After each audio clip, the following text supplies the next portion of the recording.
drones, uncrewed systems, and maneuvering mines, etc., now threaten critical choke points such as the Straits of Hormuz, even without a formal announcement of blockade.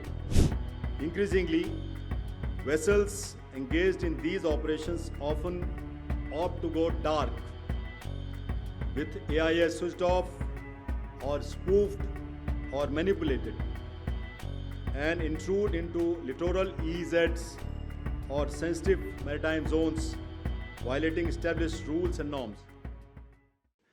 The deliberations have reflected the complexities and uncertainties of the multiplex world that is we inhabit today. And what does mean is the one that is undergoing a profound strategic inflection. In fact, I call it a strategic inflection decade. You give and take 2 years from 2020, whether it is pre-COVID, with post-COVID, the 10 years, we may be in the midst of that inflection decade, and a lot of things are happening. I'm sure all of you are aware. Some of it must have been discussed. Some was, I think, brought out by His Excellency. Where the long-established Westphalian values and norms face erosion, and transactionalism is challenging the assumptions that predicated strategic behavior. In this context,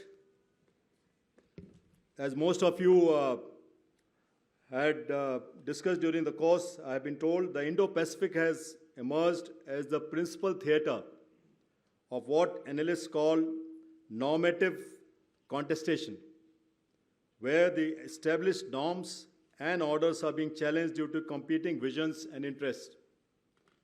As a result, the contours of the entire spectrum, that is competition, that is cooperation, that is even conflict, are undergoing significant shifts.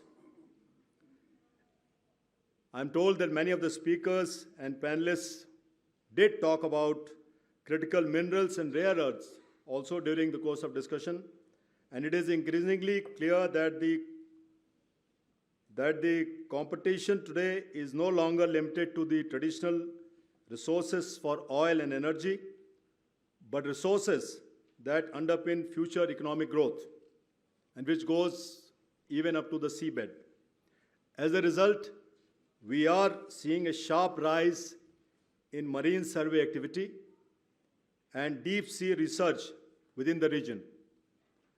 Increasingly, vessels engaged in these operations often opt to go dark, with AIS switched off or spoofed or manipulated, and intrude into littoral EEZs or sensitive maritime zones, violating established rules and norms. These are indeed the emerging flashpoints in the region. Beyond resources, the region is witnessing intense competition for information.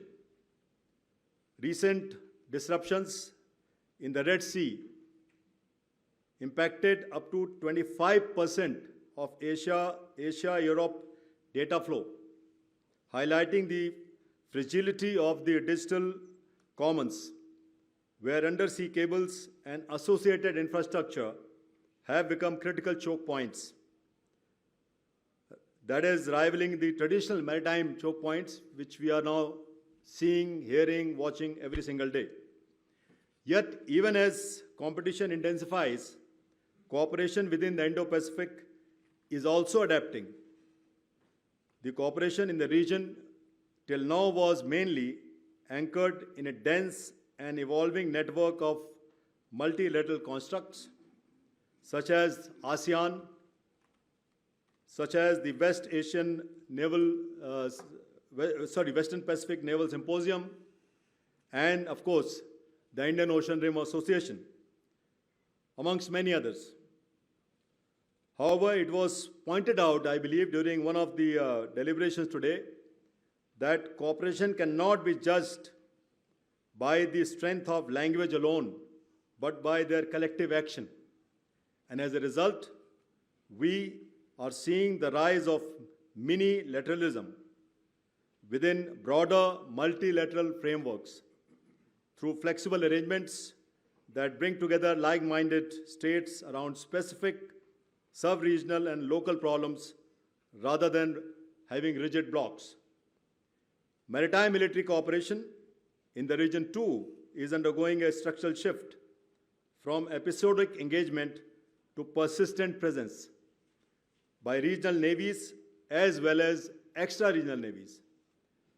The panel discussion reiterated that the capability brought by the cooperative engagement between the navies would remain critical to ensuring freedom of navigation and adherence to rules in the region.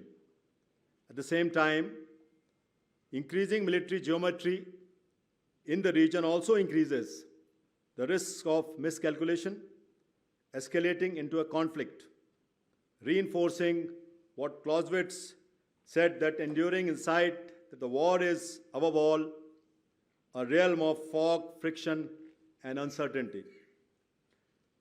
Now add to this another complexity which stood out during the deliberations to the day of modern technology lowering the threshold for disruption. Drones, uncrewed systems, and maneuvering mines, etc., now threaten critical choke points such as the Straits of Hormuz, even without a formal announcement of blockade. For energy importing nations like Japan and India, which import about 95% and 80% plus of our energy respectively, through these global commons, the fallout of any such disruption is both immediate and far-reaching, and which we are witnessing as we speak. Beyond kinetic effects, non-kinetic threats such as maritime cyberattacks have doubled in 2025. Further, things like GPS spoofing and denial of satellite services have caused vessels to even run aground and disrupted commercial operations without a single shot being fired. Taken together, these shifting contours of competition, cooperation, and conflict underscore that the Indo-Pacific remains the world's most vibrant yet volatile theater. As one of the panel discussions brought out, while the agencies such as the United Nations may have become the last port of call in crisis, I still don't believe, UNCLOS will continue to provide a foundational framework for predictable rule-based behavior at sea. Similarly, the enduring vision of free and open Indo-Pacific and Mahasagar continue to guide cooperation and shaping behavior across the region and even beyond. So there is hope. Guided by these visions, our two maritime nations, India and Japan, have been at the forefront, literally and figuratively, at the forefront of promoting security and stability at sea, not only by their shared intent, but increasingly by shared action.